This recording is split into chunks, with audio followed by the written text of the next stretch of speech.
Generation বুঝে কার capacity কতটুকু আমরা অ্যানালাইসিস করি এবং যার যোগ্যতা সম্পর্কে আমাদের ধারণা আছে। সো আমাদের এইসব বুঝিয়ে কোনো লাভ নাই।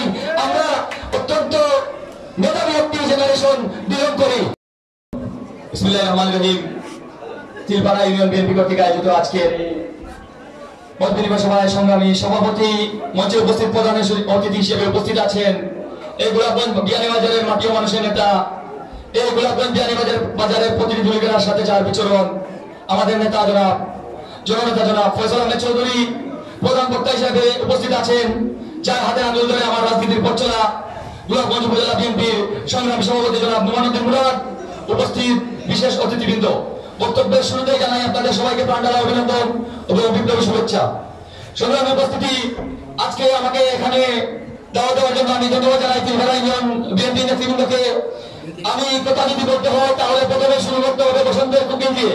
কারণ আপনারা দেখতে পাচ্ছেন যখন দেশে ঝুঁকি মুক্ত রাজনীতি শুরু হয়েছে, যখন রাজনীতিতে কোনো ঝুঁকি নাই, পুলিশের মামলা নাই, হামলা নাই, আওয়ামী লীগ ছাত্রলীগ যুবলীগের আক্রমণ নাই, তখন 11 থেকে 12 জন উড়ে এসে চুলে বসার চেষ্টা করছেন এই গোলাপগঞ্জ বিয়ানীবাজার সিলেট 6 আসনে। অত্যন্ত দুঃখজনক। আমরা বাংলাদেশ জাতীয়তাবাদী ছাত্রদল গোলাপগঞ্জ উপজেলা শাখার পক্ষ থেকে বলতে চাই, 18 নির্বাচন পরবর্তীকালীন সময়ে আমরা সরাসরি রাজপথে থেকে আন্দোলন সংগ্রামে অংশগ্রহণ করেছি, অনেক হামলার শিকার হয়েছি। তখন তো আপনাদের কাউকে আমাদের মনে করার প্রয়োজন মনে করেননি আপনারা। তাহলে কেন এখন আমাদের নেতা দেশ নায়ক তারেক রহমান প্রথমেই বলে দিয়েছেন যারা আন্দোলন সংগ্রামে রাজপথে ছিল তাদেরকে মূল্যায়ন করা হবে। কিন্তু দুঃখের বিষয়, কেউ লন্ডন থেকে কেউ আমেরিকা থেকে এসে এখন এখানে টানের শীষ দিয়ে নির্বাচন করতে চান, যা অত্যন্ত লজ্জাজনক। সংগ্রামী উপস্থিতি, আমি বলতে চাই 24-এর যুদ্ধে যারা আহত ছিলেন, আমি বারবার বলার চেষ্টা করেছি যে এই আপনারা নির্বাচন করতে আসছেন, ধানের শীষের কাজ হচ্ছে, এতে আমাদের কোনো আক্ষেপ নাই, আমাদের এতে কোনো দুঃখ নাই। কিন্তু আপনারা এই 24-এর যুদ্ধের পাশে দাঁড়ান। কিন্তু দুঃখের বিষয়, এখন পর্যন্ত একটা লোক ওই আহত ছেলেগুলোর পাশে গিয়ে দাঁড়ায়নি। শুধু ইউনিয়নে যাচ্ছে, রাস্তাঘাটগুলো নিয়ে কথা বলছে আর গরুয়াভাবে মিটিং করছে। এই যদি হয় আমাদের এখন অবস্থা, তাহলে আমরা ভবিষ্যৎ প্রজন্ম রাজনীতিতে এসে কিভাবে এই দেশকে এগিয়ে নিয়ে যাবো?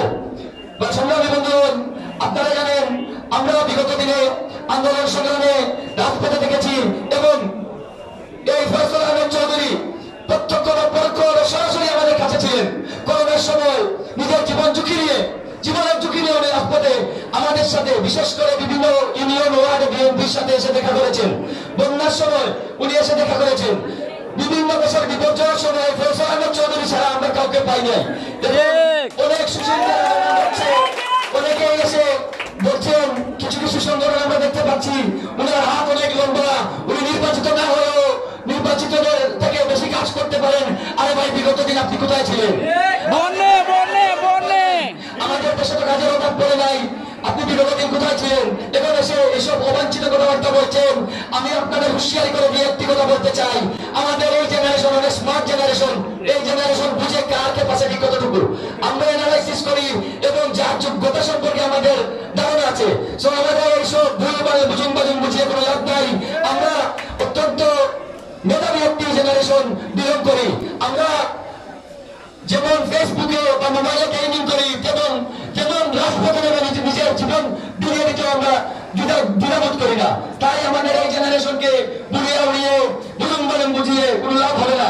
সংগ্রামী উপস্থিতি, আরেকটি দল এই 24-এর যুদ্ধের ক্রেডিট দিতে মরিয়া হয়ে উঠেছে।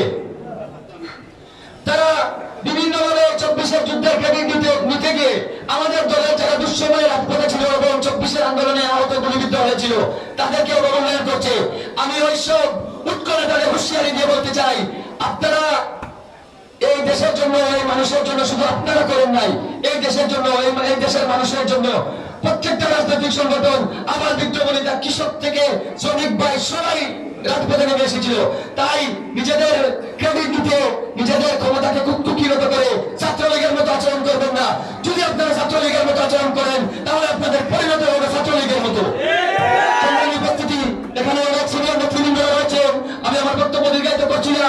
আমি শুধু একটাই বলবো, আমরা আমাদের জেনারেশন স্মার্ট জেনারেশন এবং এবার তারুণ্যের প্রথম ভোট ধানের শীষের পক্ষে হোক। ধন্যবাদ সবাইকে।